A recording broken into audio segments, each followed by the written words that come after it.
I want them to open, and I want them to open as soon as possible. And I want the state to open. But I wasn't happy with Brian Kemp. I will tell you that right now. And I want the people in Georgia to be safe. And I don't want this thing to flare up because you're deciding to do something that is not in the guidelines. That was President Trump criticizing Georgia Governor Brian Kemp for reopening some businesses like hair salons and spas and tattoo parlors today in his state. Our next guest is someone who also believes that that is happening too soon. Georgia Congressman Doug Collins joins us now. He is the ranking member of the Judiciary Committee. Congressman, good morning, and thank you so much for being here. I know you disagree with this move. Why not now?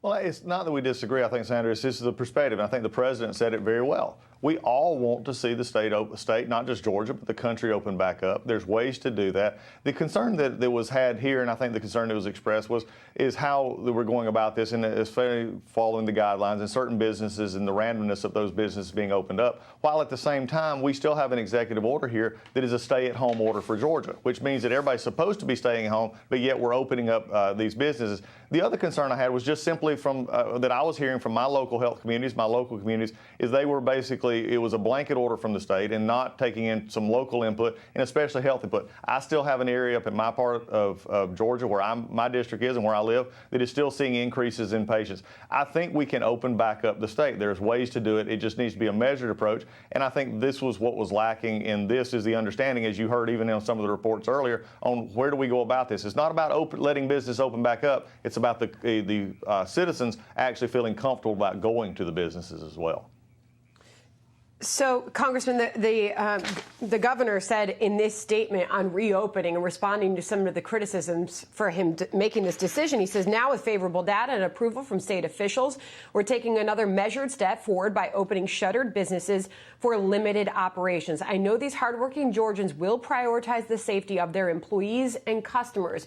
You just heard from that report there from Jonathan Siri, who was pointing out that some businesses, while they're being able to reopen, they're imposing some of their own restrictions to keep their customers and their employees safe. You're already seeing that happen. So if you don't open now, how do you do it? And what metric would lead you to believe that now is the time, or a few days or a few weeks from now? Well, it's going to have to depend on a level of comfort with business having the equipment. One of the things that was mentioned earlier by one of the gentlemen on your report is having the proper PPE, the proper equipment that they need, and making sure that they can get that, so that they can put in place things like testing for their either testing for their own employees, or also making sure that they can take temperatures, they can screen people as they come in, whether it be for whatever service they're providing.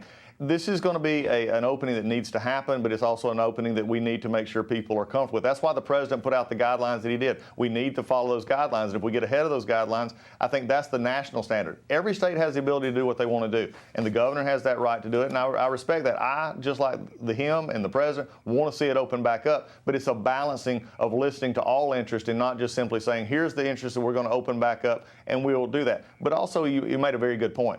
Georgians are smart folks. They'll do what they need to do, and we'll work through this and make sure that we can keep it safe. But we also don't want to give a false security that just because it seems to be better in certain parts of the state, there are other parts of our state that still have issues that they're dealing with, and we don't want to see those cross-transfer between counties and other parts of the regions.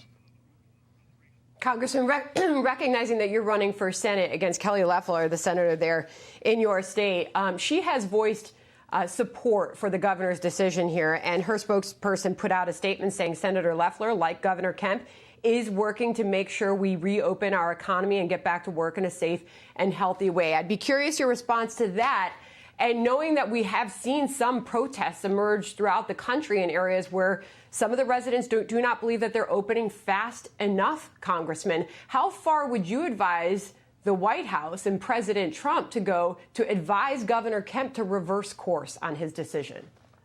Well, I think the White House and the president spoke pretty clearly on what he advised and how that happened, and I'll leave that for President Trump is what he told the governor, and the governor said no. In response to Senator Loeffler, she also had a fuller statement that put out there where she said that she was fully on board with the president and she was fully on board with the governor. I understand that's an interesting answer, but at the same point in time, you need to have your own answer, and your answer would reflect what the people of Georgia are telling you. And the locals need input. Our medical community facing different areas probably have different needs than the whole state. So I think from a perspective of leadership says, here's what my decision is I've just stated out. There's concerns with this decision, but the president's made it very clear what his recommendations were. And as he said last night in the interview, he spoke to the governor about that. I'll leave that between the governor and the president.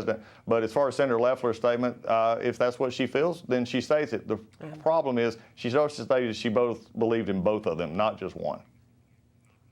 Congressman, we've got to leave it there. A few seconds left. Vice President Mike Pence putting out an optimistic message that he thinks a lot of this could be behind us by early summer, past Memorial Day.